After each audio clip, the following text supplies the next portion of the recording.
now that you've learned to knit, we're going to teach you how to purl.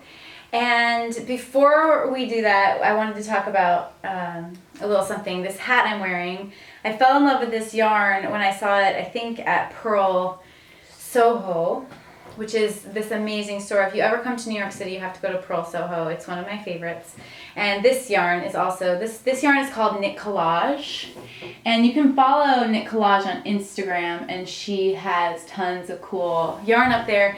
This past Christmas season, she sold her yarn and her hats and throws to Anthropologie and Free People, which is exciting. But what's cool about this yarn is that you can make a kid's hat with one skein. An adult hat does take a little more than one skein, because see, one skein is a little pricey. It's almost $40 for a skein. But I made this hat for you. Does it still fit you? When you were a little bit smaller. And yeah, I mean, the yarn stretches. I feel like this is a kid's hat too, actually, but I'm wearing it. So maybe you could get away with doing one skein for a hat, but it's so fun and you get tons of compliments on it, and it's the easiest pattern. If you want to start knitting, I suggest making a hat as your first project. Don't get intimidated by the double pointed needles, just go for it.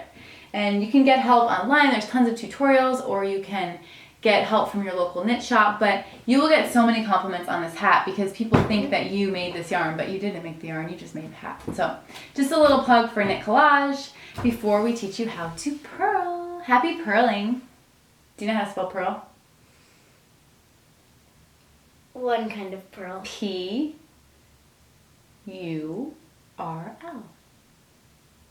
Fun fact.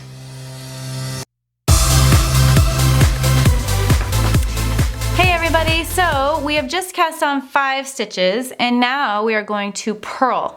Most projects require knitting and purling in some form or fashion, and if you can knit and if you can purl, you're ready to challenge yourself for a new pattern. Purling is very similar to knitting, but it has its differences. So let's talk about knitting first. Knitting is when you go in from the bottom and you work your stitch like this. Purling is when you go from top to bottom and your needle goes in front. So this is the trajectory for purling. This is knitting, goes behind, and this is purling, top, bottom, and front. So you're sort of changing two things to its opposites. Instead of bottom and going to the back for knitting, for purling, you're going top, front. So that's how I would remember it. Knit, bottom, back, purl, top, front. And the other important thing about purling, which is hard to really see on the very first stitch, but you will later, is the yarn has to be in front. Okay, so knitting, bottom, back, yarn in the back. Purling, top, front, yarn in the front. So with your yarn in the front, you're going to cross over to make your new stitch. And you're going to cross over the top of the needle. Here. So that's your new stitch. And then you're going to take this stitch off. Go back through and take it off. That's your new stitch. Let's do it again. Your yarn is in the front. You see it's in the front here. That's important that the yarn is in the front. Okay? If the yarn is in the back and you try to purl, you may inadvertently make a yarn over, which makes a new stitch, which you don't want to do. So you go from the top to the bottom in the front. Here it is. You cross over the front with the yarn. That's your new stitch right there. And then you have to take off your old stitch. So you move back to take it off. Boop. There it goes. Let's do it again. Top to bottom in the front. Cross over the yarn to make your new stitch, and then take off the stitch. Fantastic. Look at those 3 purl stitches right in a row. Let's do it again. Top to bottom in the front. Cross over the yarn. That's your new stitch. And now take off the old stitch. Go back it up, and take it off. And see, our yarn remains in the front the whole time. The yarn is still in the front. Let's do it again. Top to bottom. Oops. Top to bottom. Make your new stitch and then back it up. Oh, now this looks a little funny, right? Does that bug you? Sometimes that bugs people because they're like, oh, I did something wrong.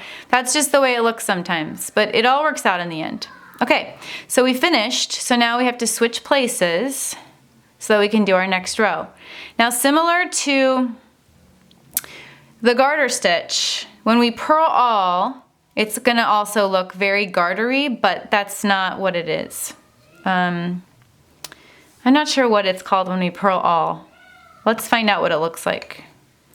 So we go top to bottom. Our yarn is still in the front. This is technically in the front. Top to bottom, yarn in front. Make your new stitch by wrapping it.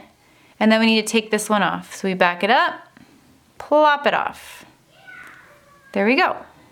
Top to bottom in the front, yarn in the front, we wrap, and we back it up and take it off. You're getting the hang of it. Let's keep going.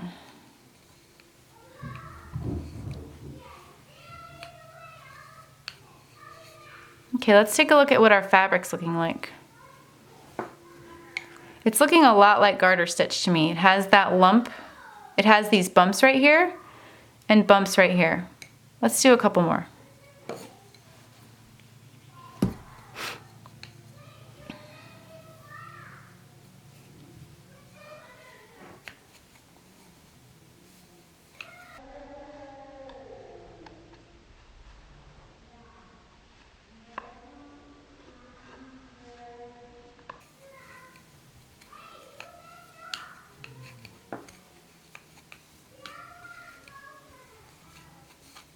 Okay, that's how you purl.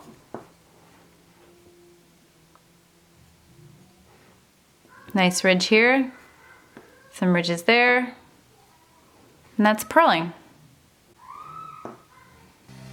Fantastic.